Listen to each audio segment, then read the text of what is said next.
Environmental advocates are generally united behind a simple priority: build clean energy fast. But last year, something curious happened. When Congress tried to fast track energy permitting, over 360 green groups shouted, "Hold up!" The Energy Permitting Reform Act of 2024, introduced by Senators Joe Manchin and John Barrasso, promised to unlock massive new transmission lines and renewable energy projects.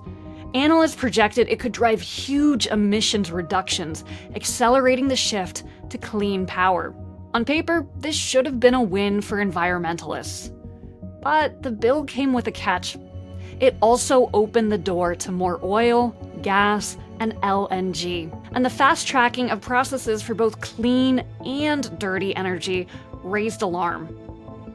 Now, the bill would have produced far more clean energy than fossil fuel, but it did expose a deep divide in the climate movement between speed and safeguards, abundance and accountability. It revealed a complexity in climate politics that many people didn't see coming. So, today we're asking a crucial question. How do we build the clean energy future if even environmentalists don't always agree on how to build it? Welcome to Everybody Gets Pie, the podcast about making the American pie of opportunity big enough so that everybody can get their slice. This is a podcast focused on the need for more American abundance in housing, in energy, in childcare, in innovation, and more. I'm Justine, and as always, I'm joined by Armand and Burhan. Great to see you both. As always, it's fantastic. Excited to get into this very weedy topic today. Yeah, this is a fun one. So I'm curious from both of you, what your take is on how the broader climate coalition should handle the politics of compromise in permitting reform. Well, I think one of the things that we talked about with Tom Steyer that really sort of gets to me is, well, often people sort of phrase this as like, well, how much clean energy production are we getting in exchange for like how many fossil fuels? And I think it's valuable to look at it that way too. But I also think the analysis is always a little misleading because it acts like if we don't produce it in the United States, it simply will like cease to exist. But the truth is, there are enough fossil fuels around the entire planet that you could burn, like quite literally burn. They've done the temperature modeling, would be on fire, like the entire Earth multiple times over with climate change. And so, in one way, like keep it in the ground policies where we reduce production of oil and fossil fuels in the US, like marginally it might act like as a carbon price. But the issue is like when you're not producing it here, unless you're willing to say like we're also not importing it and oil prices are just going to go crazy up, which would immediately kick out any politician from office and destroy them forever. You sort of just end up in a weird place where you're like, and this is what happens with the Biden administration. They would shut down like pipelines or whatever, or try to, and then at the same time be like cutting deals with Venezuela to import their fossil fuels, which were actually like way dirtier anyway. So to me, like that choice is kind of a false choice, and the only way out is through, which is by making it so abundant and so easy to build clean energy that it outcompetes fossil fuels. And it's already happening, like around the world, like poor countries in Africa and the Caribbean and like South America, like they're massively adopting solar, not because like anyone's requiring them to. It is a better technology, and we need to do everything we can to like accelerate that further of this sort of clean energy technology because it is not only better for us as a planet, it's actually just better and it can win. I have a kind of a different perspective on this one, which is that I don't really think that there is a climate movement in that way. In that, like there's this argument that like pro housing people love to make all the time, which is like infill housing is great, it reduces emissions, people like, will have less emissions, they'll use like, they'll use public transit more, all this sort of stuff. It's great for the environment. But every person I've ever spoken to in like real life, besides like a climate researcher in a very technical way, is like to me the climate means like the trees on my block, the big park, those sorts of stuff. And so, we present this as like how do we reduce global like carbon like emissions and what's the most effective way to do that? And if we don't like dig up oil here, we'll just end up buying it from a different country. And I think that the difference I have is like I think people are kind of okay with that. Like if like national park near them, or like not even national park, if like, whatever geological feature near them that's not of, particular significance, but it's also there, doesn't get dig up and it's like something somewhere far away where they don't see it. I think that's fundamentally a thing that like many people are kind of okay with, like as if they don't see it as kind of not real to them. Mm. And so I think that people like do take that trade off. And in general, like it is kind of hard to make someone say like, especially for the people who get affected, that like there is going to be something bad that's happening in your community, but something good is happening somewhere else. And in the long run, it's good for you. Um, Especially we just don't have that sort of close knit conversation. People kind of all get this information asynchronously where they see what happened in their community and then read an article and then it just kind of spins from there. It is kind of funny that you mentioned the climate scientist part because it's true that the one place on Earth I've ever seen the argument about like climate change and info housing like really catch fire is in Berkeley because it is probably the highest concentration of actual climate scientists like to live anywhere. You'll see these letters to the editor in like local Berkeley papers and it's like signed by people you're like, oh my God, this guy like won a Nobel Prize for like climate science stuff. And he's just like, let's build duplexes, please. I That's guess you fun. must get some of that in Cambridge, right? You've mentioned stuff like that. Yeah, I mean, actually, I think surprisingly little. I think that you guys take up all the climate sciences. Mm. We get all the AI people. Well, not all the AI people, but we get like a lot of different people in like I guess politics or economics and like some robotic stuff. But like the climate people, I think that Berkeley has a monopoly, really. But maybe I'll get a lot of bad feedback for that one because some climate scientist at MIT Harvard is gonna be like, actually, our department's great, and I live here, and how could you say that, bro? Burhan's gonna lose the Nobel Prize winning climate scientist vote in Cambridge. I mean, I will say, I think there's like 50 people who've won the Nobel Prize who live in Cambridge. Like that's a core constituent. Like that's 50 Wow. votes. It's Wow. nothing to like, Wow. snap Farhan, off you on. have to you have to get that section of the vote. Do those people hang out? Like, is it a club? I'm sure there's like some prestigious fellowship somewhere, or they all get dinner sometime. Oh Funny. God. God, what a I crew. I do have to say though, I mean, I have to make a plug for this because I do think Burhan's right in some case where like people's definition of the environment means totally different things depending on who you're talking to. And so I would imagine that a climate scientist, hopefully, or Nobel Prize winner, would be talking about the global environment and CO2 emissions and whatever else. Whereas oftentimes, as on local city council or whatever else, when people say the environment, they're literally talking about how things look outside their window. Do they see birds? Do they see bees? Do they see leaves? Do they see, I don't know, clean skies? And so there's definitely this disconnect from like people feeling like trying to protect what they see around them versus like what's actually beneficial for the global environment. So Speaking of what people see exactly through their window, I have this story that like stayed with me forever. The local Sierra Club in San Francisco has evolved a lot to be a lot more pro housing. But many years ago, there was a proposal to build like a dense apartment building downtown. Um, and a lot of the like common anti-gentrification concerns didn't really apply because it's already like a very nice area. And the people who were opposed to it were people who lived in like a very fancy condo nearby, and they were mad that it would block their view of the waterfront. And the Sierra Club like did an endorsement. I asked them like, isn't this good for climate change? Like it'll reduce emissions. And they said people will be able will have, because their view of the waterfront will be blocked, they will think less about the environment and therefore will support less like environmental things. And so therefore that outweighs any environmental benefits of like reduced car use. whoa, I was that like, is the most convoluted take I've heard. That's really interesting. but Wait, they like literally this whole thing, like the metaphor, the thing you talked about of like, well, they really care about like what they can see through their window. Like they were very explicit about that. They're like, this is actually the most important environmental harm is like what I can see at my view. wow, that's so Yeah. interesting. Okay, I'm gonna look that one up because I might include that in a video someday. Anyway, earlier we spoke with Tom Steyer about all of these topics. He is an investor, a philanthropist, a climate activist, and a former presidential candidate. We asked him about his background in political science, in economics, and finance. Thank you, Tom, for being here. It was actually a lot of fun, like doing research, studying about all the things that you said recently and in the past for doing this episode. One thing that I thought was really interesting is that you studied economics and political science at Yale and then later got your MBA. I was curious, like, what got you to that mix of disciplines, right? Like, you could draw a line between economics, MBA, working at Morgan Stanley, Goldman Sachs, but like the political science is an interesting mix. Was it always in the picture? Did it come later? I was just curious how you came about that. It's funny because what I was concerned about when I went to college was the Cold War. I grew up at a time of the Vietnam War and the Cold War between the US and Russia. And there was a huge question in my mind whether our system was going to prevail.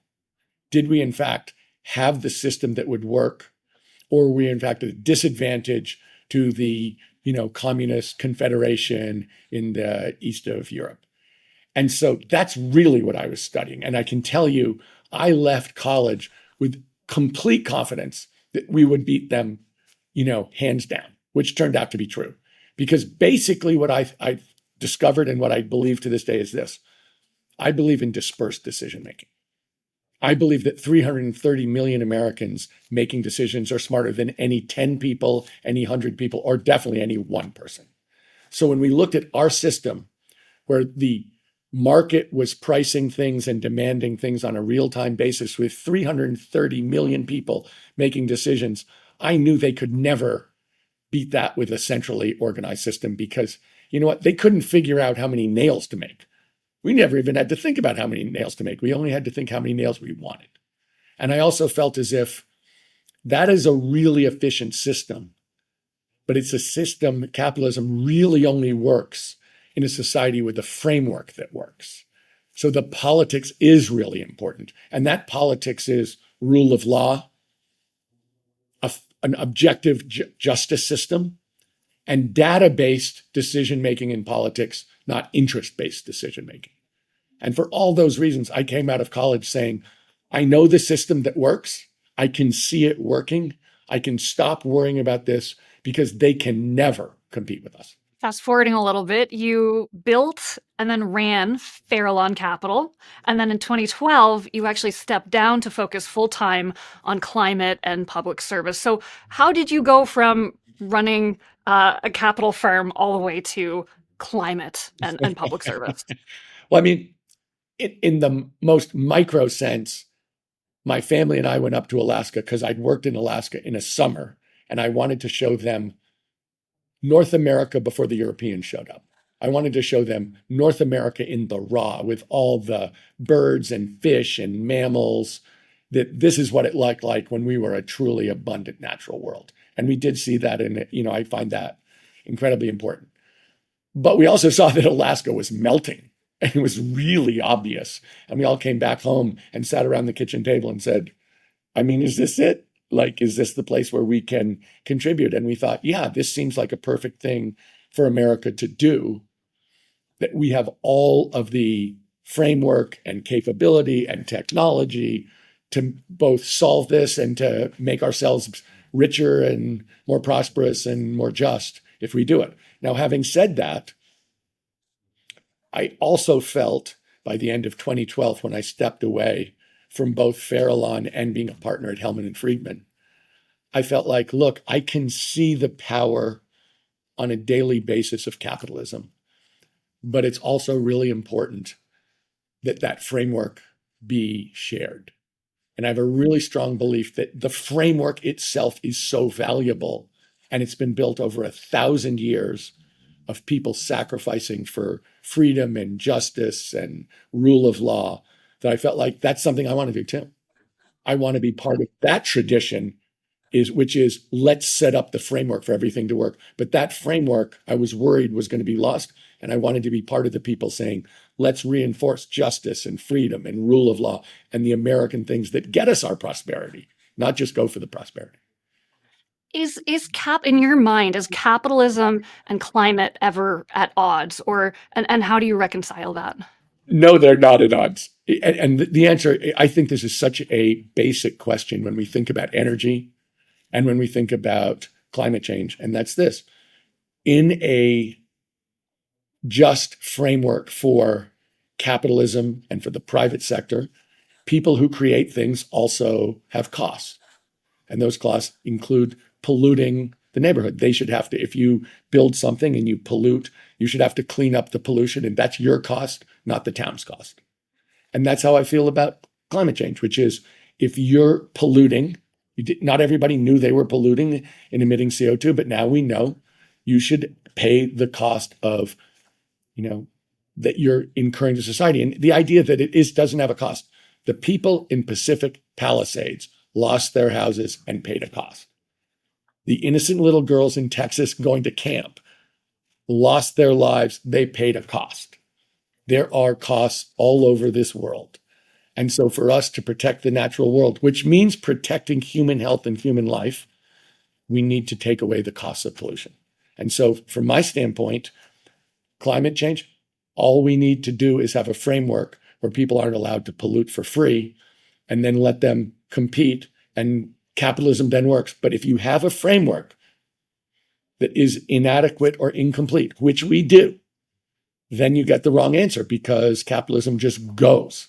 And so to make a very simple comparison, in the old days, in New England, people built their houses around a town square, and the town square had grass on it. And if the grass was free to everybody, then people's cows just ate all the grass and there was no grass. And the question is, that's communal grass. Is the person who's going to go grab it first at the expense of his or her neighbors in the right, or should there be a rule for how that gets apportioned? And obviously there should be a rule, or there will be no grass. And that's all that's really going on here is people, look, energy is so important for prosperity. It's always been incredibly highly correlated with how people live. And you can still see that around the world very, very clearly. So when people moved from whale blubber to fossil fuels, they weren't doing a bad thing. They were producing energy that was going to fuel a century and a half of growth and prosperity.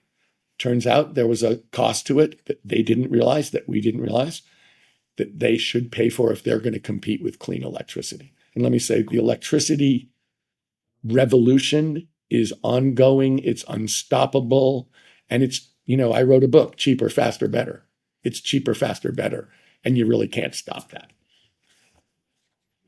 I was literally about to ask you a question about your book, Cheaper, Faster, and Better, and you kind of already answered it. So I'm actually curious to get a little more granular. Since that book was written, there's a lot of innovation in sort of clean energy. I think advanced geothermal, for example, is like really taken off in a way I would not have expected back then. What are some of the most exciting things in the clean energy space that you're excited about? So when we think about clean energy, Armand, I like to explicitly talk about electricity, electron-based entrepreneurship and molecule-based. And on the electron-based, you're talking about really an ability to use the existing footprint so amazingly better, of using information systems. As an example, I think the grid is 42% efficient. And so we don't have to get permission. If we move that 42 to 62, we've rebuilt the grid 50% without waiting to get permits, without building everything, without disrupting everything. And that's very doable in an economy that's based on real-time information, measurement, and decision-making. When you're thinking about the competition for different energy sources, which I think when you talk about enhanced geothermal, you're talking about sources of energy for all the needs of society, including, of course, the big data centers and the AI-driven growth. Okay, so one is enhanced geothermal, which is basically taking hot air and hot water from under the ground, which we used to go down 500 feet. Now we're going down 10,000 feet. We're using all the techniques that people have used to drill into the earth for fossil fuels to get clean energy in a way that people couldn't have considered before at a reasonable price. But the other thing that is the true revolution going on around this world is about renewables. And people forget it, but there was a story, I think it was in the New York Times about 10 days ago, about people in Kenya who were just buying solar panels and hanging them on their balconies and plugging them in. And that happens all over the world. That doesn't really happen in the United States. But last year in Pakistan, there was a gigantic move for people to just buy solar panels and plug them in, not use the utility, not get government permission, just do it. So what we've seen is renewables plus batteries in terms of cost have all come down something like 65 to 80% over the last decade. That's what happens in things that you manufacture, which human beings keep getting better. That reduction will keep happening. And the real question in terms of the absolute win is we need to make the intermittent fuels, wind doesn't always blow, sun doesn't always shine, base load fuels with batteries. And it's not just the cost, because it's already there for cost. It's a question about duration. Right now, utility-based batteries about 4 hours. And I think we can see a couple of generations where it will be many multiples of that. And then all of a sudden, you have a completely different competition in terms of creating energy on a base load, which people need because, you really don't want that grid to go down. And right now, we're not close to that. We can go a long way on renewables in the United States and in the developed world. And in the developing world, they just want energy. There are huge countries in this world, 100 million people, the Democratic Republic of Congo, 1 out of 10 people has electricity. The fact that solar power is not at night is not great, but they don't have electricity in the day. So to a very large extent, we're seeing this electricity revolution move, and it includes EVs, it includes heat pumps, it includes a lot of smart electrically driven appliances. And that's something that's just, I don't think you can stop that. That is literally cheaper, faster, better, cleaner. And you don't have to care if it's cleaner. It just is. Got it. That kind of makes me think about your book, right? Like, you kind of quoted it just now again, right? But the book is really about how like markets and private industry will drive the decarbonization because it's already cheaper, better, and faster. And I remember, I think this quote was from when the permitting reform bill, the Manchin bill, was going through last year or a few years before that. But it didn't look like it was going to quite pass, and you were like, well, that's like a 1980s, 1990s solution. Like we have this space and like this market that's functioning really, really well. I was wondering, are we like there's at the same time like in this last couple of months, there's been this like abundance politics that's emerged. I saw your op-ed about SB 79 in California. Are we at a place where like Democrats or like liberals, progressives are thinking about reshaping the government's role such that cities actually deliver on housing, infrastructure, clean energy? Will it really move things in terms of clean energy deployment, you think, or is it like mostly a story of the private industry at this point? Well, Burhan, let me say this. I have been investing in building things, in building companies, in growing technologies and ideas for a really long time. And, to me, it's nice to talk nice, but in the end, that doesn't really matter. What really matters is what you do. And, so I've spent a long time when I'm talking to Armand about advanced geothermal, we've been invested in that for a long time. I know the numbers per kilowatt hour. I know what, the technological problems and the technological breakthroughs and the real questions are. So when we're talking about building things, is it important that we have a framework that works? Yeah. So for instance, I've talked about the need for rezoning in the inner cities so that we can build there. I've talked about the need to reform the California Environmental Quality Act because it was being used as a tool to prevent necessary building. So there is a lot about policy that needs to change. But what really matters is getting it done. And so to a very large extent, there's a question about, are we outcome focused? Look, as an investor, as a business person, as a business builder, you can talk all you want, but if you don't get it done, it doesn't matter. And to a very large extent, when we look at housing in California, yes, we need rules that work, and then we need numbers that work. And if you don't understand the numbers, then you're just talking through your hat. You're just talking. So when you ask, is it really going to happen? It's really going to happen if we make it happen. It's not really going to happen if we talk a good game. And I think, honestly, when we talk about abundance, when we talk about, growth, which is absolute, everybody gets pie. Yeah, that only happens if the pie is growing. That's the whole point. And so if we want that, then you have to make that happen. And if you're just talking at 30,000 feet and you don't know the numbers, if you don't know the numbers on enhanced geothermal, you're just talking. If you know what it costs per kilowatt hour and you can see where it's going and you have reasons to believe it or not believe it, that's meaningful. When we talk about building multi-family dwellings in the middle of cities that are, have empty office buildings, let's talk about what it's going to cost to build that per square foot. That's the kind of thing you've got to know, because otherwise you're just talking. So when you say, is it going to happen? Yeah, it is going to happen if we make it happen. But to be fair, in American history, like, are we going to be able to overthrow King George? I don't know. We are if we make it happen. But if we don't make it happen, he's going to be ruling us in 2025.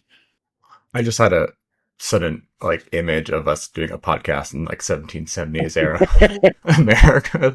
How are we gonna overthrow King George? Like and subscribe. You mentioned SB 79. I want to say as I've been doing EMB activism since 2015 with Sonia Traus, and I used to work for Senator Wiener. So I'm really grateful that you, in particular as a big leader in the environmental movement, that you came out and supported SB 79. In my experience, things have changed, but are still not changing fast enough in terms of the environmental movement's willingness to sort of really come out for building dense multifamily housing.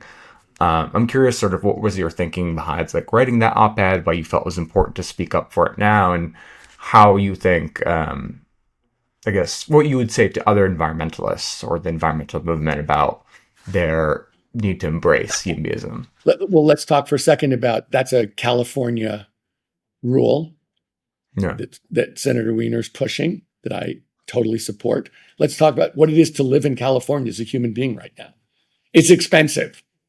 It's too expensive. And, the government numbers on inflation have 1,500 inputs or some ridiculous number. Most families care about 8 things, and number one is housing. And I can say that as I've watched, the percent of people's income that they're devoting to housing has more than doubled since I was, getting out of college. Their percentage of their income. And so when you say, why am I for changing the rules to make it easier to build multis in a place near transportation where you don't have to travel, where we can make it as cheap as possible, where it works as a society instead of the only thing you do is keep stretching out, which means longer commute times, longer times on the road, the basically taking away the vitality of the central cities. You're asking why I'm for it? It's every one of those reasons, but it really comes down to affordability. We have to be able to build. And people think building a house is just, it's the wood and the hammers and the people doing that. It's also the time. It's the money you have tied up. Time is a huge part of this. And then the question is, if we're going to change that, okay, we're going to build that. We have to be able to do it at a price that people can afford. We have to. Otherwise, you're not building anything.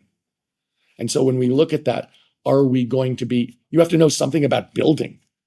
And you have to understand that we're not going to change the numbers without changing the rules and some of the techniques. You want to get things cheaper, substantially cheaper, innovate. And that's what we're going to have to do. Be creative, change the rules so it's much faster and fairer. Look, we don't have to. The idea right here is, let's be data-driven. Let's not be interest-driven. If you think about oil, the oil companies are saying, no, we don't want to pay for our pollution. Okay, you don't want to, but why do I care? What I want is the framework that works for everybody, not the framework that keeps you rich. And so when I look at this, when I look at an investment as a professional investor, when I look at this, the reason I left my job as an investor to be an advocate for people in the country was to say, no, let's have frameworks that are fair. And having cheap housing in California is critical to this state so young people can have a house. We're 3 million housing units short. We have a homelessness problem. They're directly related. For us to have a society that works for people, that young people can have a house and a home, that they can afford to live here, that they don't have to move someplace they don't want to move to because they can't afford to live here, or they live here in a way they don't want to live. We've got to produce that. And that means build, and that means change rules, and that means innovate. And if you don't do those things, don't expect to solve it. And if someone's, look, we need people who are going to get it done. Burhan was asking, do you believe it can get done? If we make it happen, but we haven't been making it happen. So the question is, we're going to have to change some things, break some things to make it happen. But otherwise, we're not going to solve any problems. We're going to keep exactly the problems we have, except they're going to get worse. It's funny. I wanted a bike lane and affordable housing. And then 2 years later, I was running for city council and I got elected. So it's just funny how it's really a snowball. It's like, I really did start with a bike lane. I'm curious though, from your perspective, like, especially you mentioned the California Environmental Quality Act, like, are progressive environmentalists, have they become part of the problem, slowing down the very clean energy projects that they claim to support? Look, I think the simplest way to think about this question is just the old line, the perfect is the enemy of the good. If you think we can do massive projects without something happening that you don't like, I just don't think that's realistic in the real world, because I've done big projects. So the question is, how do you mitigate that as much as possible? How do you make the net really positive for society? And how do you make sure you take care of anybody who's hurt? So that, do I think we can build solar arrays in the desert without disturbing the desert at all? No. Of course we have to, if you build something big, when I think about one of the great things that I believe in, which is why I do love the idea of building multis in the center of cities, is this: let's use the existing footprint as much as possible. It's already been permitted. We've already disturbed it. We're now going to take the existing grid and use it better. We're now going to take the existing flat roofs and put solar panels on them. We don't have to get any permits. We've already built the roofs.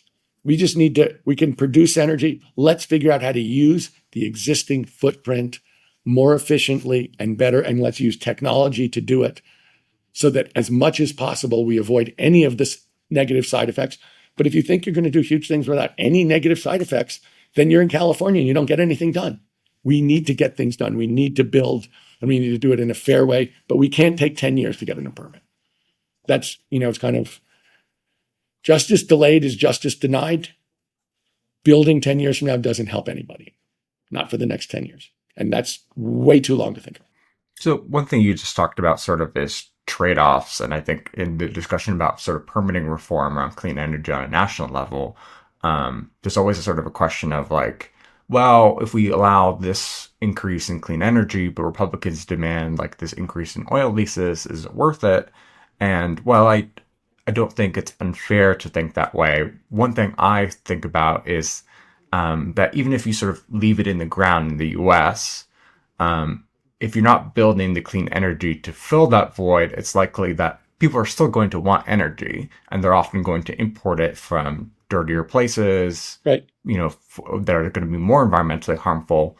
And so in your mind, wouldn't an abundance approach be one that sort of prioritizes maximizing clean energy production as opposed to sort of trying to balance that net of deals allowing more oil leases versus clean energy? Let's talk for a second about oil. Yeah. Let's talk for a second about competition between different energy sources. Okay. So let's first talk about oil. I think I looked this morning and oil was somewhere around $63.80 a barrel in West Texas Intermediate. You can check. Maybe I'm off by 5 or 10 cents.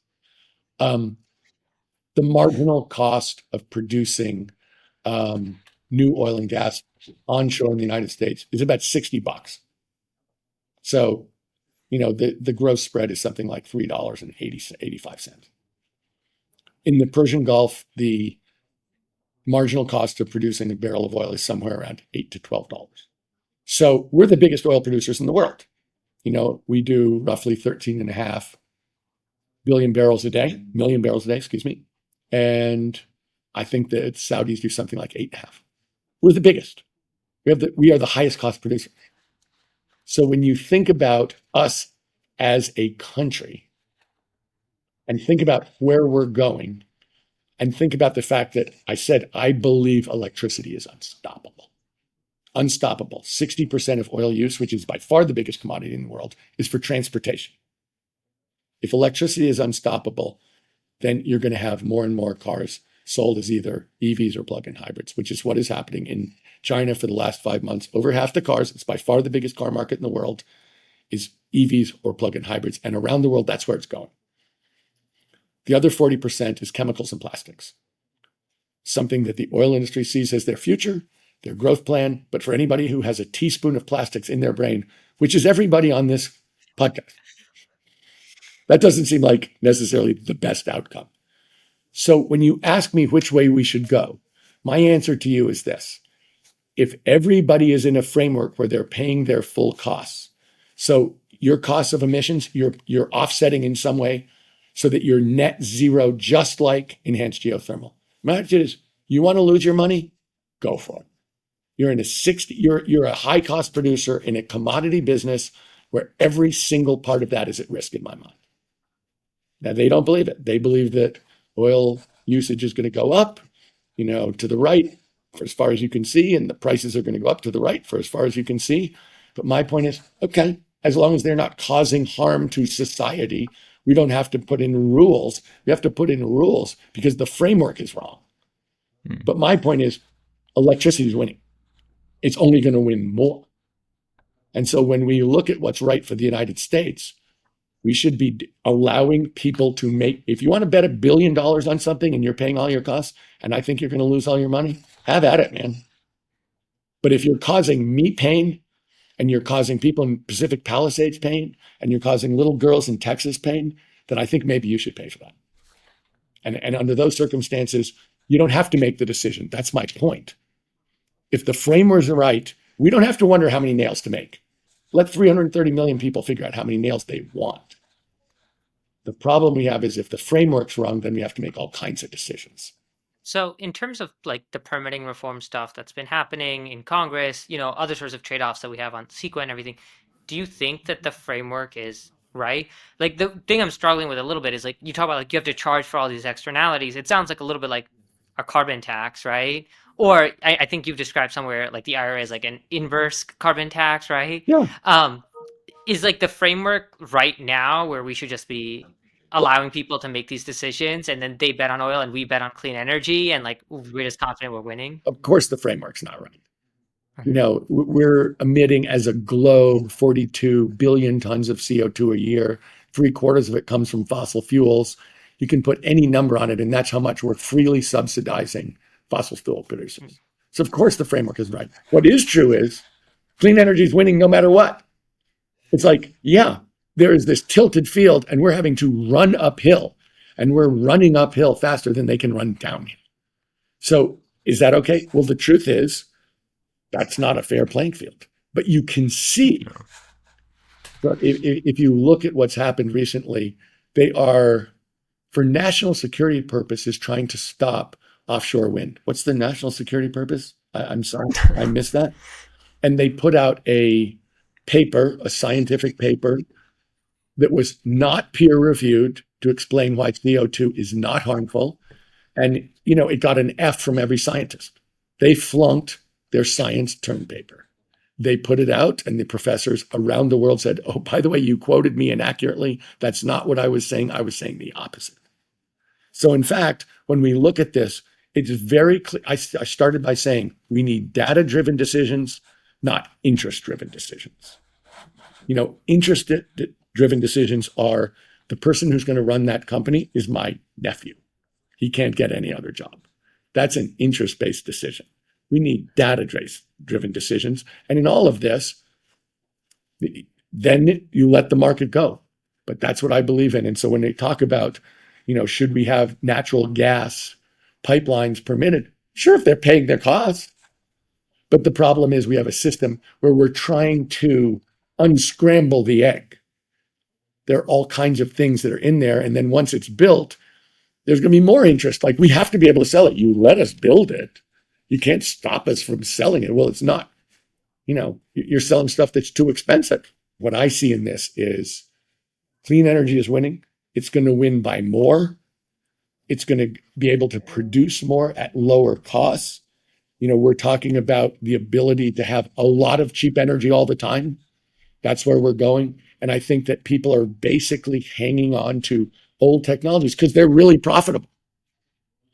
And if they were paying their fair share, I think you'd watch those profits go like that. So from my standpoint, that's fine. We're not in the business of propping up billionaires. We're in the business of delivering to American citizens and protecting the world for American citizens. And so, I said, okay, it's too expensive to live in California. Well, two big parts of that are your utility bills, which are a lot of money, and your gas bills, your gasoline bills, to the extent you're still driving an internal combustion car. And in both of those, people are getting squeezed. I mean, housing's the big one, but it's all of that. And so to a very large extent, we need to be thinking data-driven, getting it done, and looking forward to the things that are smart, not doing dumb stuff. Being outcomes-based. That's what I'm hearing a lot of. Before we go, I feel like we could talk about this for another 3 hours, but I know we have to let you go. Before we do go, though, is there a book, a blog post, an article, a Twitter account, or something else that you've enjoyed recently or anytime in your life that you can recommend to our listeners? Well, Justine, Just for the record, the right answer is my Twitter account, but I guess you could. Besides Armand's Twitter account. I know that you guys, this is Everybody Gets Pie. You want me to recommend, I don't know, John Maynard Keynes or something. No, what I'm going to recommend is something different, which is I'm going to recommend a book from, I think, won the Pulitzer Prize in 1987, which is called Lonesome Dove. And it's the story of some cowboys. And the reason I'm recommending it is, first of all, it's funny as hell. So it's really fun. But second of all, it's making a point about what I think of as American spirit, which involves being practical, funny, compassionate, and brave, and funny as hell. And so that means it's a really fun book, but they're making a point. Burhan was saying, do you think we can get this done? Only if we get it done. Like, it doesn't get itself done. People have to step up. And a big part of I included the word brave. Like, I think two of the things that we have not paid enough attention to as a society are creative and brave. And those are the two things we're going to have to do to get ourselves back on track, in my mind. We're going to have to step up and tell the truth. And so, if you're talking about data-driven versus interest-driven, that means you're telling the truth to people who have a big interest, which means they have a lot of power and they want to keep it at the expense of everybody else. And so if you read Lonesome Dove, I think you'll come out of it and you'll be thinking, yeah, that's what's fun in this life. That's the people I want to hang with. And that's the way I want to behave. Lonesome Dove. Okay, we will add it to our fall reading list. It's You guys know one I that haven't book. heard of. Come on, you guys. You know that book. Oh, man. Well, Tom Steyer, thank you so much for joining us today, and we Thank look you. forward to seeing you soon. Great to talk to you guys. Thank you for having me. All right, thanks for listening. We would love to hear your feedback and who you think we should have on next by tagging us on Twitter at Pi4Everybody or leaving a comment on YouTube. And we'll be back in 2 weeks. See you next time. Pi gang.